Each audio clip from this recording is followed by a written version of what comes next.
Fala pessoal, beleza? Então, olha só, estou trazendo agora uma questão super interessante, tá? A gente quer calcular as tensões V1 e V2 em relação ao nó de baixo, ali tomando ele como referência, só que usando corrente de malha, certo? Então, vejam, eu não vou nem chamar V1 e V2 de tensão de nó, tá certo? Elas acabam sendo tensão de nó porque a gente está pegando a referência lá de baixo como sendo o único ponto comum de medição dessas duas tensões. Mas não vou nem chamar dessa forma para não confundir ninguém achar que a gente está usando tensão de nó. Na realidade, eu quero calcular essas duas tensões, V1 em relação ao nó de baixo e V2 em relação ao nó de baixo. Vejam que são tensões ali que estão sendo postas sobre arranjos de combinação de associação paralela entre uma fonte de corrente e um resistor. Em ambos os lados é a mesma situação, e esses dois nós estão separados por uma resistência de 10 kΩ, tá? Então, como é que a gente vai poder usar a corrente de malha nesse caso? E aí eu gostei desse caso porque ele vai trazer umas surpresas aqui, especialmente em relação aos casos especiais, né? Então, o que é que a gente quer calcular? V1 e V2 em relação ao nó de baixo, só que usando corrente de malha. Então, vamos começar com uma breve explicação aqui sobre corrente de malha, né? Então, o método das correntes de malha, para quem não se atentou ainda para isso, para quem ainda não aprendeu essa parte aqui da teoria de circuitos elétricos, um método que se origina lá da lei de Kirchhoff das tensões, a LKT, tá certo? Então, enquanto Kirchhoff falou que o somatório de tensões em uma malha fechada de análise seria zero, a lei de Ohm nos habilita a dizer que toda tensão ela é proporcional a um produto de uma resistência por uma corrente. Só que essa corrente a gente vai dar um tratamento especial a ela. A gente vai começar a chamar ela, que vai ter mudado para botar uma letra maiúscula, que é o que a gente usa comumente, começar a dizer que é uma corrente de malha, ou correntes de malha, né? Então, quando a gente pega a lei de Kirchhoff das tensões e substitui por essas relações, eu fico com um problema todo formulado matematicamente a partir de correntes de malha. E aí é por essas e outras que eu gosto também de destacar que o primeiro objetivo, quando você está usando esse método, é calcular as correntes de malha. Isso é importantíssimo para que você relembre o fato de que todo o teu problema matemático tem que ser formulado tendo como incógnitas unicamente corrente de malha. Se você fugir disso, seu problema foi montado de forma equivocada, tá certo? Então, veja, no problema estão sendo pedidas tensões, mas eu também está dizendo, use métodos corrente de malha. Não tem o que pensar, esquece as tensões, resolve o primeiro objetivo e depois volta para calcular as tensões de interesse, certo? Então, o procedimento é esse, não tem erro, e é isso que você tem que seguir, tá? Bom, então, para facilitar a nossa análise, eu vou redesenhar aqui o circuito, tá? Desse lado da esquerda, nós temos essa resistência aqui de 10 kΩ e temos uma corrente IS descendo. Eu acabei esquecendo de comentar, mas esse é um problema que também envolve fonte dependente, então vai ser legal aí para os alunos que eles estão fixando conhecimento sobre como lidar com essas fontes dependentes, né? Então, em paralelo com essa fonte de 10K, nós temos uma fonte independente aqui de 4 miliamperes. Aí desse lado aparece uma fonte dependente, fonte também de corrente, uma corrente que está descendo, que é dada por 2 IS, lembrando que IS está aqui, ó, esse lado de cá do circuito. Essa resistência de cima tem 10 kΩ, e aqui nós temos uma outra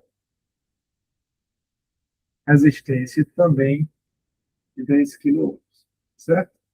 Então, as tensões que eu quero calcular são tensões V1 em relação a esse nó de referência, ou seja, V1 é essa tensão aqui, e queremos também V2 em relação à referência, ou seja, V2 é esta tensão aqui, certo? Então, esse é o nosso problema, é o que a gente tem que resolver usando corrente de malha.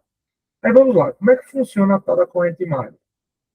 Eu vou estabelecer as correntes de malha que eu quero aqui, e de uma forma mais intuitiva, eu, evitando analisar malhas externas, eu vou definir essa corrente, essa malha esquerda aqui como sendo I1.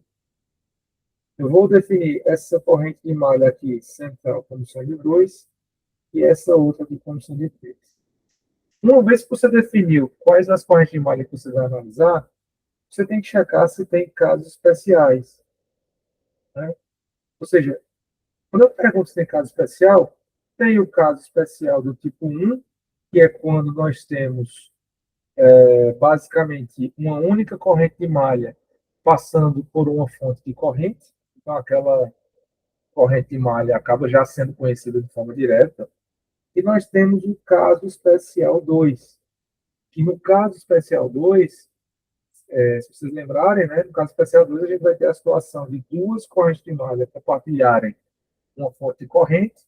Então, já se sai com uma equação diretamente da relação da fonte de corrente, e posteriormente a gente acaba caindo na análise de uma supermalha, exatamente para fugir de ter que analisar novamente aquela fonte de corrente que já foi estudada, já entregou uma expressão matemática para o seu problema.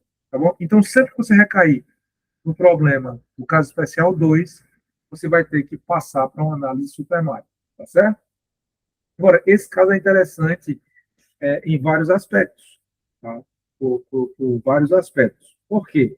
Porque percebam que eu tenho um caso especial nessa malha aqui, porque I1 e I2 compartilham a fonte de 4 miliamperes, e nós temos um caso especial também aqui, porque as correntes I2 e I3 compartilham essa fonte de 2S. Tá? Então, eu vou começar já de cara falando o seguinte, olha, eu tenho o primeiro caso especial 1 aqui, que eu vou dizer que, veja só, se eu tenho 4 mili subindo, 4 miliamperes subindo, quem tem que predominar é a corrente que está subindo. E essa outra que está descendo dá apenas descontar. Tá? Então, eu posso dizer que I2 menos I1 é igual a 4 miliamperes. Então, organizando um pouco melhor aqui, vou deixar assim, menos 1 mais I2, mais 0,3, porque a gente tem 3 correntes de malha, tudo isso é igual a 4 mili. Tá? Então, esta é a nossa expressão 1. Obtivemos uma expressão 1 de forma direta ali, analisando a fonte corrente. Aí você pensa, beleza. Então, se eu cair no caso especial 2, já vou analisar essa supermalha aqui por fora. Né? Só que quando você se atenta, essa tua supermalha está passando por outra fonte de corrente. E esta fonte de corrente também origina um caso especial. Então, não vou criar supermalha agora. Eu vou primeiro explotar as equações que saem do caso especial do tipo 2. Né? Eu até coloquei aqui, peço perdão, coloquei aqui do tipo 1, mas eu me confundi. Né? Na verdade, é o caso especial do tipo 2, primeira vez que ele aconteceu. Aí agora eu faço caso especial do tipo 2, segunda vez que ele aconteceu nesse circuito. Vai ser quem? Ora, eu tenho uma corrente 2S descendo, então quem tem que dominar? I2 que está descendo, e I3 que está subindo, vai apenas descontar.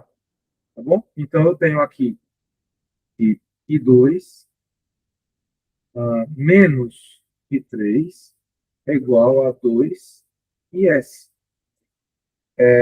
A gente poderia reescrever isso aqui, inclusive, como sendo 0 e 1 mais I2 menos I3 igual a 2IS.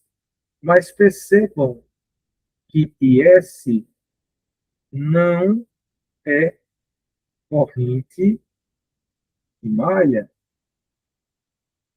porque quais são as correntes de malha?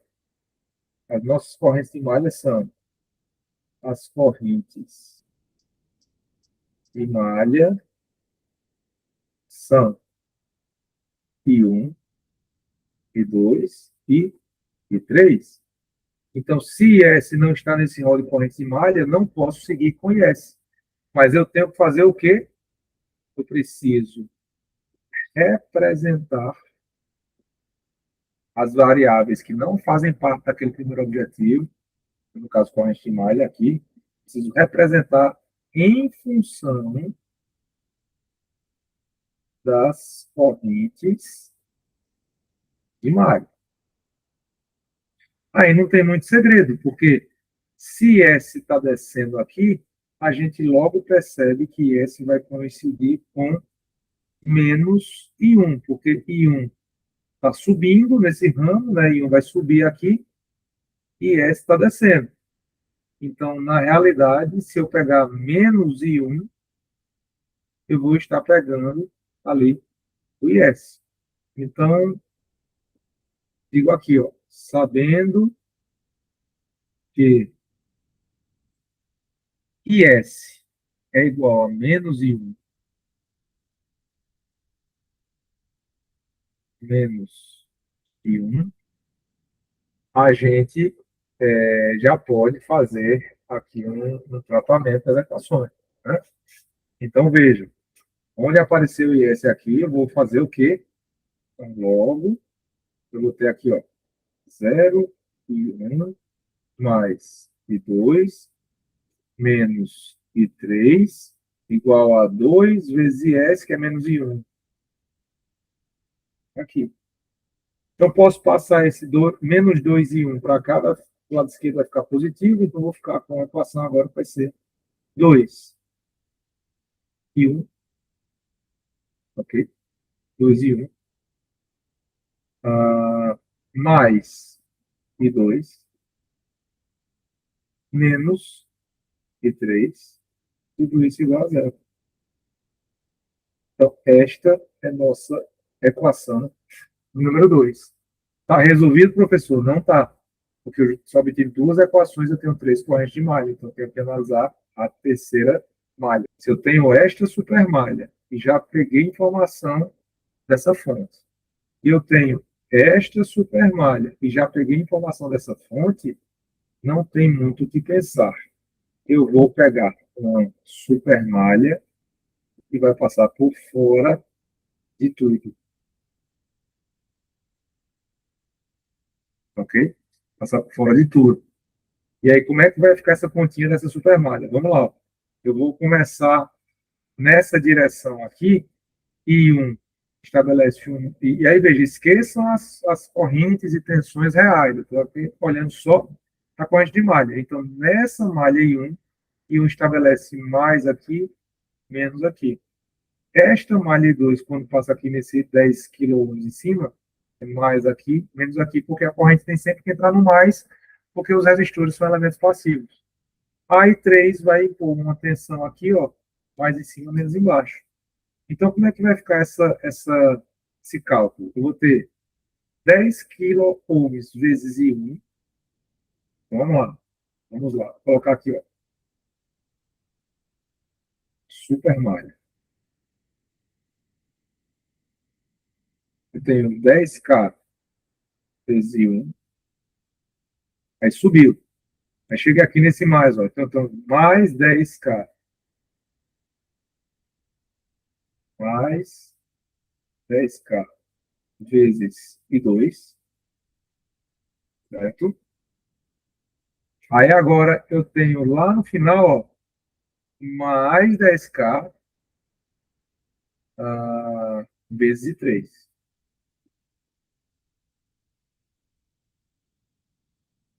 E aí a supermalha volta para a origem, então tudo isso igual a zero. Ora, se eu tenho 10K, 10K, 10K do outro lado zero, se eu botar esse 10K em evidência, no final das contas eu consigo cancelar ele aqui, porque do outro lado é zero. Então eu chego numa terceira equação que me diz que I1 mais I2 mais I3 igual a zero. Agora sim eu tenho três equações para resolver o meu problema. Tá certo? Então, você pode resolver esse sistema linear de várias formas. Tá certo? Você pode resolver de várias formas. Se você for montar o problema, no final das contas, né, você teria aqui, ó, menos um, aqui, ó, menos 1. É melhor. Você tem aqui equações, né? Opa, desculpa. Vai ter esta equação aqui. Ela. Você tem esta equação aqui. Você tem esta segunda equação aqui.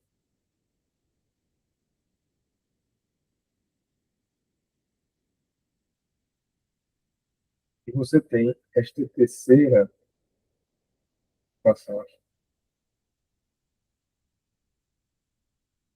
Beleza? Então, tudo isso aqui pode ser escrito matricialmente como sendo menos 1, mais 1 é 0, 2 mais 1, aqui mais 1, mais 1, mais 1. Tudo isso aqui multiplicando e 1 e 3. E você tem aqui um probleminha, vai ter 4.000, 0, 0. Tá?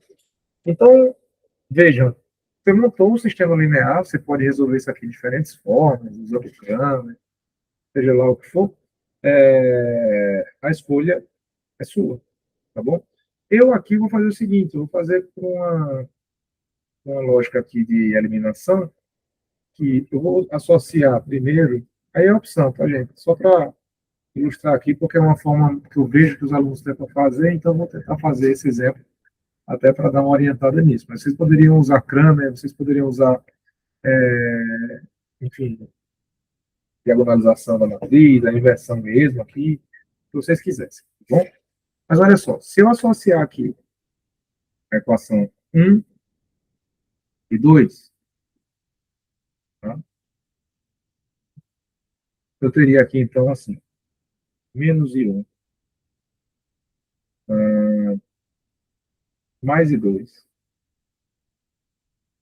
mais 0 e 3, tudo isso igual a 4.000.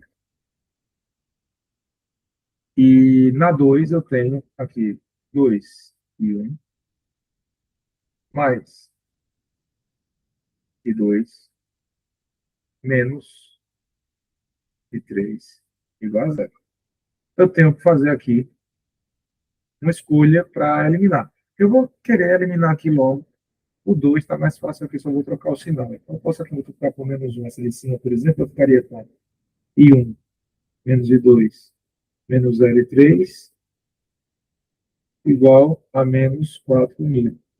Aqui embaixo, 2 e 1 mais I2 menos I3, tudo isso igual a 0. Então, nós ficaríamos aqui com 3 e 1 menos, no caso aqui, cancelei o I2, então a gente ficaria com menos I3 igual a menos 4.000. Ou seja, esta é uma equação que eu vou chamar aqui de nossa quarta equação. Tá? Aí, se eu já associei 1 e 2 agora, eu posso associar 2 e 3. Quando eu faço isso, eu tenho agora 2 e 1 mais e 2 menos e 3 igual a 0.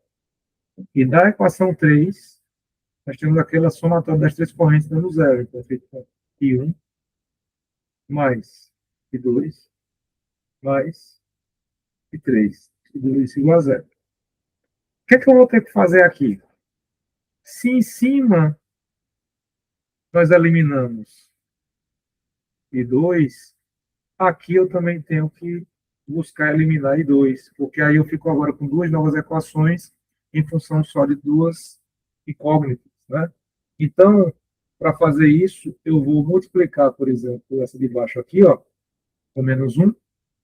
Então, eu vou ficar em cima, né? Aí tenho, repito, aqui 2 e 1, mais I2, menos I3 igual a 0. E aí embaixo eu vou ficar com menos I1 menos I2, menos I3, igual a zero. Tá? Obviamente, o I2 vai embora.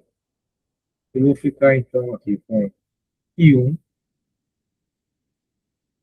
menos 2 e 3 igual a zero. E esta se transforma em nossa equação do número 5. Tá? Bom, se nós pensarmos em relação a estas equações aqui, eu posso me dar o luxo de usar esse cantinho aqui para resolver. Que agora eu vou fazer o quê? Né? Eu vou associar a equação 4 e 5. Tá legal? Então, como é que vai funcionar isso? Eu vou ter aqui 3 e 1 menos I3 igual a menos 4 milho. E aqui eu vou ter I1 menos 2 e 3 igual a zero. Tá legal? Bom, eu preciso, de alguma forma, cancelar uma das variáveis. Tá? Eu vou querer cancelar uma das variáveis. Eu vou começar cancelando o I3. Então, no meu caso aqui, eu vou optar por multiplicar em cima por menos 2. Quando eu faço isso, eu vou ficar aqui com menos 6 e 1 mais 2 e 3 igual a 8 milho. Opa, sobrou uma perna. 8 milho. E embaixo, não mudei nada, eu vou continuar com a mesma coisa.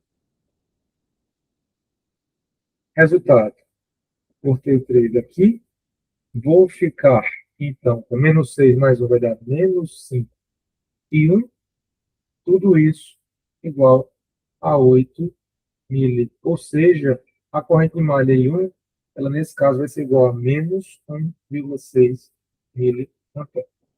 Tá? Circulei aqui, mas essa não é a nossa resposta, tá bom? Eu estou seguindo apenas o primeiro objetivo ainda. Então, veja, se eu achei I1, então, logo, da equação, da equação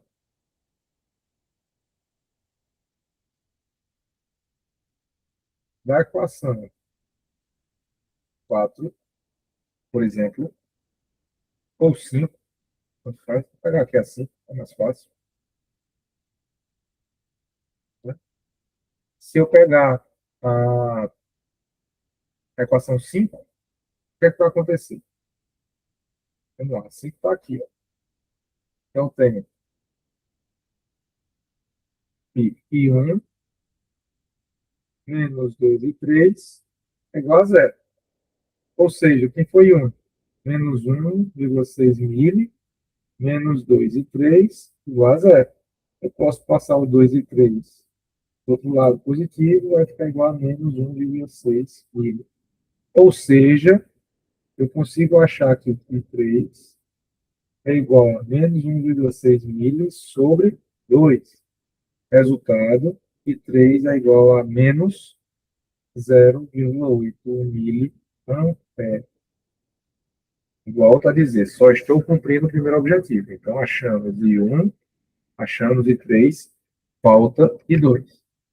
Para achar de 2, não tem problema. A gente pode encontrar ali, de diversas formas, o I2. Certo? Então, eu posso, basicamente, fazer o que aqui no I2? Mas se a gente quiser calcular o I2, eu teria que pegar alguma dessas equações que tem I2, por exemplo, a equação 3, 3, esta equação 3 aqui, eu posso pegar ela, substituir 1 e 3 e vou achar I2. Tá? Então, vamos lá, fazer isso aqui. Né? Então, tem calculando I2. Ou seja, da equação 3, nós temos que I1 mais I2 mais I3 igual a zero. Tá? Quem foi I1? menos 1,6 milho. Não sei quem é I2, mas eu sei quem é I3, que foi menos 0,8 milho também. Tudo isso tem que dar igual a zero. Se eu passar esses dois valores para a direita, eu vou ficar aqui I2 é igual a 1,6 milho mais 0,8 milho. Resultado, I2 vai dar igual a 2,4 milho. Então, feito isso, eu posso dizer que nós chegamos no primeiro objetivo. Vocês vão notar depois que eu nem precisaria ter calculado o 0,2 para chegar nas tensões que a questão me pede, tá certo? Isso aí eu não precisaria ter nem calculado. Mas eu calculei porque a gente está seguindo o formalismo aqui e atender o primeiro objetivo, que é qual? Voltar aqui, ó. O primeiro objetivo é, cadê? Aqui, ó. Calcular as correntes de malha. Então, atendemos o primeiro objetivo. Então, agora, é o seguinte. Eu sei todas as correntes de malha, eu tenho que agora achar V1 e V2. Se você parar para pensar, quem é o V1? Então, agora, vamos lá, agora, calculando o que se pede na questão. Só agora, porque eu já cumpri o primeiro objetivo. Se você olhar na malha esquerda, né, você vai ter alguma coisa desse tipo aqui. IS descendo, com 10 kΩ aqui. Aí se está descendo mais em cima, menos embaixo. E bem nesse nó aqui, ó, está escrito lá o V1 e aqui está a referência. Independentemente do que tem no circuito, eu tenho essa conexão direta ali. E por que eu estou priorizando olhar para um resistor? Porque eu posso, por meio da lei de Ohm, dizer o quê? Que V1, nesse caso, vai ser igual a 10K vezes IS. Ah, mas quem é IS? Se você atentar, a tua corrente de malha ela foi desenhada de uma forma, a gente já viu isso, né? Isso aqui é I1. Ou seja, IS é igual a menos I1. A gente viu isso lá atrás, né? Quando a gente estava substituindo as relações, ó. E aqui, ó. IS é igual a menos I1. Tá? Então, dado o exposto, eu posso dizer que V1 é igual a 10K vezes menos I1, ou seja, 10K vezes menos, e aí I1 foi quanto? I1 foi menos 1,6. Né? Então vai ficar menos 1,6 mili. Ora, menos com menos vai dar mais. Então, V1 vai ser igual a 10K vezes 1,6 mili. Mili vai embora com K. Resultado, V1 é igual a 16 volts. E aí chegamos no valor de V1 que está lá no gabarito. Legal? Da mesma forma, eu faço para o outro lado. Percebam que do outro lado eu tenho tensão 2, vai sair aqui por um resistor de 10 kΩ, vindo para a resistência. Não importa o que está acontecendo aqui do lado, a sua corrente de malha I3 foi definida dessa forma. Portanto, se eu pensar numa corrente real que desça aqui, eu posso chamar, sei lá, de um IX, que seja, se X está descendo, eu tenho mais aqui, menos embaixo. Então, eu posso dizer que, primeiro, que X está na mesma direção de I3, né? Então, essa corrente real IX é igual a I3, que no caso vai ser igual a menos 0,8 mili. E daí a gente chega à conclusão que, segundo a lei de Ohm, eu posso dizer que V2 é igual a 10K vezes X. Ou seja, V2 é igual a 10K vezes X é igual a I3, então vezes I3. Vai ser igual a 10K vezes menos 0,8 mili. Mili vai embora com K, e isso vai resultar, então, em V2 igual a 10, menos, né, ou menos, 10 vezes 0,8 vai dar 8, então menos 8, ou seja, igual ao gabarito conforme foi apresentado. Certo? Então, pessoal, termino aqui essa questão, mais uma questão realizada com sucesso, dessa vez usando corrente malha em um circuito com fonte dependente para calcular tensões. Então, deu para explorar bem aí os conceitos. Espero que tenham gostado e espero que tenham entendido, tá certo? Então, valeu, pessoal, bons estudos para vocês e até a próxima. Um abraço.